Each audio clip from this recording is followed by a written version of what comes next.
क्या आप भी बहुत बार प्रोक्रास्टिनेट करते हुए अपने कामों को पेंडिंग रखते हैं और फिर उन पेंडिंग कामों का प्रेशर बनता रहता है और एक दिन ऐसा आता है जब वो पूरा का पूरा प्रेशर टेंशन बन करके हमारे ही इर्द गिर्द जो लोग रहते हैं, हमारे पार्टनर, हमारे कलीग्स, उनके ऊपर वो प्रेशर निकल जाता है और फिर हम अंत में कहते हैं कि यार काश इस काम को हम पहले कर चुके होते। तो आज आपके उस काश इस काम को हम पहले कर चुके होते इसे आज दूर करेंगे। उन कारणों को आइडेंटिफाई करेंगे जिनकी वजह से आप चीज़ों को प्रोक्रास्टिनेट करते हैं और जब वो आपकी लाइफ से दूर हो जाएगी तो एक ऐसी लाइफ आप जीना शुरू कर देंगे जो आपके ड्रीम में है, जो आपके सपनों में है।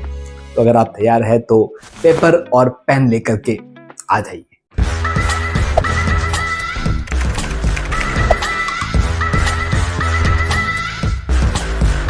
हेलो दोस्तों, मैं आपका टाइम मैनेजमेंट लाइफ कोच अखिल बाहेती। दोस्तों, टाइम मैनेजमेंट भले ही दो शब्द हैं, लेकिन इन दो शब्दों के पीछे जो छुपा हुआ है वो है हमारा ग्रोथ, हमारे गोल्स जिन्हें हम अचीव करने के लिए काम करते हैं। हम सभी के पास अपने गोल्स होते हैं और हम सभी चाहते हैं कि उन गोल्स को हम अचीव कर लें। गोल्स को हमसे दूर करने वाले कुछ हैं तो वो है हमारी खुद की हैबिट्स, और उसमें से एक हैबिट पे आज हम बात करने जा रहे हैं जिसे हम कहते हैं प्रोक्रास्टिनेशन। हम अपने ही काम पेंडिंग रखते हैं, आगे धकेलते रहते हैं और उन कामों को पूरा नहीं करते। आज एक छोटे से एक्सरसाइज के जरिए हम हमारी उस आदत को आइडेंटिफाई करेंगे। कौन से ऐसे काम है जिनको हम प्रोक्रास्टिनेट करते हैं उनकी लिस्ट बनाएंगे और एक सिंपल सी मेथड, एक सिंपल सी टेक्निक के जरिए उन कामों को अब हमारे शेड्यूल में लाना है और पूरे करने हैं। तो क्या हमें अलग करना होगा, इस पर हम बात करने जा रहे हैं। सबसे पहला टास्क हम करने जा रहे हैं। आपके पास paper, pen, diary, pen already आ चुकी है।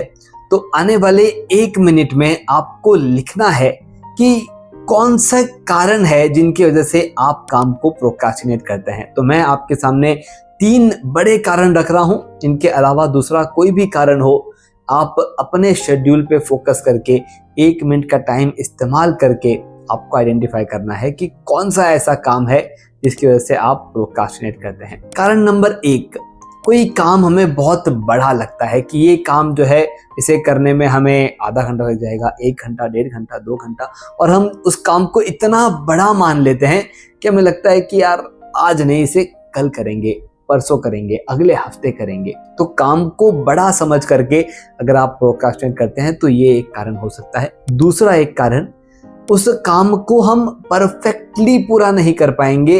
हमें शायद उतना नॉलेज नहीं है, हमारे पास उतना डेटा नहीं है कि वो काम परफेक्टली पूरा हो सकता है।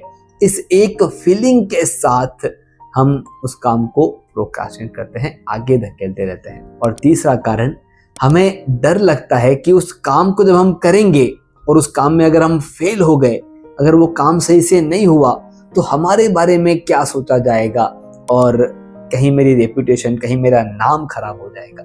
इन 3 कारणों के अलावा भी अगर कोई कारण है तो वो भी आप लिख सकते हैं। तो सबसे पहला स्टेप है, हमें आइडेंटिफाई करना है अपना कारण। 1, 2, 3 जो भी है, अपने कारण को आइडेंटिफाई करना है। आपके पास 1 मिनट का समय है। उस 1 मिनट में जो भी 1, 2, 3 कारण है उन्हें लिखिए कि आप क्यों अपने काम को आगे धकेलते हैं।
वाओ, देखा आपने, ये जैसे ही हमें मालूम चल जाता है कि हमारा उसके पीछे का रीजन क्या है, उस पर अब फोकस करना और उसको हमारे शेड्यूल से दूर करना, ये हमारे हाथ में आ जाता है। तो चलिए अब आगे बढ़ते हैं अगले टास्क की तरफ। मैं आपको फिर से 1 मिनट का समय यहाँ पर देने वाला हूँ और उस 1 मिनट में आपको आइडेंटिफाई करना है कि कौन कौन से ऐसे काम है। अभी हमने सिर्फ एक रीजन आइडेंटिफाई किया है कि ये कारण है, अब इस कारण के अंदर आने वाले टास्क हमें आइडेंटिफाई करना है कि कौन कौन से ऐसे काम है जिन्हें हम प्रोक्रास्टिनेट कर रहे हैं। तो अब आप टास्क की लिस्ट बनाएंगे कि कौन कौन से ऐसे काम है जो आप आगे धकेलते रहते हैं, जिनके कारण अभी हमने ऊपर लिखे हैं। आपके पास 1 मिनट का समय है, उन सभी कामों की लिस्ट बनाइए।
वाओ, अब हमारे पास 2 हथियार आ चुके हैं जिन पे इजीली काम करते हुए हम हमारे शेड्यूल का कंट्रोल हमारे हाथ में बढ़ा सकते हैं और हमारे सोचे हुए काम हमारे सोचे हुए तरीके से पूरे कर सकते हैं।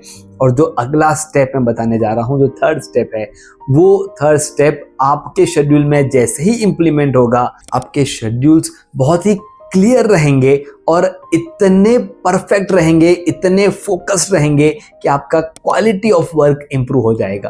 अब अगला टास्क बहुत ही सिंपल है। जो जो काम आपने लिखे हैं, जो आप प्रोक्रास्टिनेट कर रहे हैं, आप डिले कर रहे हैं, उसके जो भी रीजन है, हमें अब उनके आगे इम्पोर्टेंस परसेंटेज लिख देना है। उसके आगे हमें लिख देना है कि जैसे कोई काम आपने लिखा है, फॉर एग्जाम्पल जैसे मैं अभी आपसे बातचीत कर रहा हूँ, तो रिकॉर्डिंग ऑफ द वीडियो और रिकॉर्डिंग ऑफ द डायलॉग्स। अब इस काम का मेरे गोल की तरफ, जो मैंने गोल सेट किया है, उसकी तरफ कितना परसेंटेज है?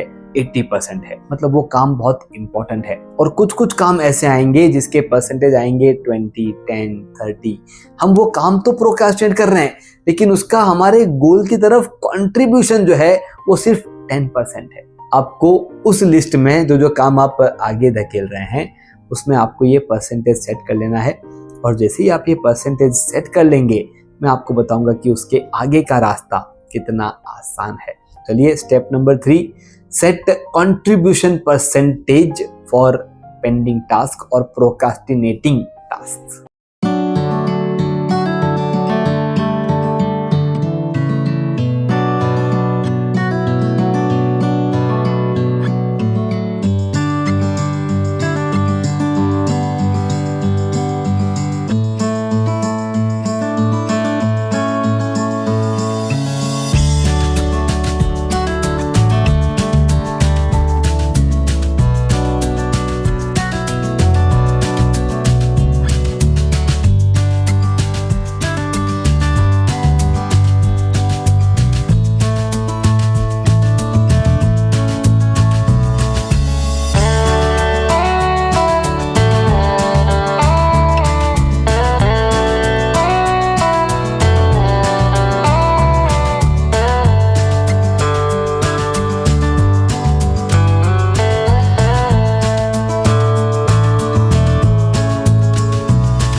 वाओ, अगेन बहुत ही सिंपल टास्क हमने यहाँ पर किया। हमें मालूम चल गया है कि कौन सा काम इतना इम्पोर्टेंट है जो आपको ही करना है, और जिनका कंट्रीब्यूटिंग परसेंटेज कम है उन कामों को अब आप डेलीगेट करेंगे। वो काम आपके नहीं है, क्योंकि वो काम आपके गोल की तरफ आपको लेकर के नहीं जा रहे हैं। उन कामों को आप डेलीगेट करेंगे। और अब अगर आपके 10 कामों की लिस्ट है, उसमें से 5 काम डेलीगेट हो गए हैं, तो बचे हुए 5 काम के लिए हमें माइक्रो स्टेप्स डिफाइन करने हैं। 1 घंटे का टास्क को खुद से कहिए कि 5 मिनट ही करना है। कोई एक बड़ा आपको आर्टिकल लिखना है तो आप लिखते हैं कि चलो सिर्फ आज टाइटल लिख के छोड़ेंगे। आपने शुरुआत कर दी और बहुत बार आप देखेंगे कि जैसे ही उस काम की शुरुआत हो जाती है वो काम पूरे हो जाते हैं। आप सभी को इसके आगे काम आगे न धकेलने के लिए ऑल द बेस्ट। मैं अखिल बाहेती, आपका टाइम मैनेजमेंट लाइफ कोच। हमारी टैगलाइन है manage your time, manage your life.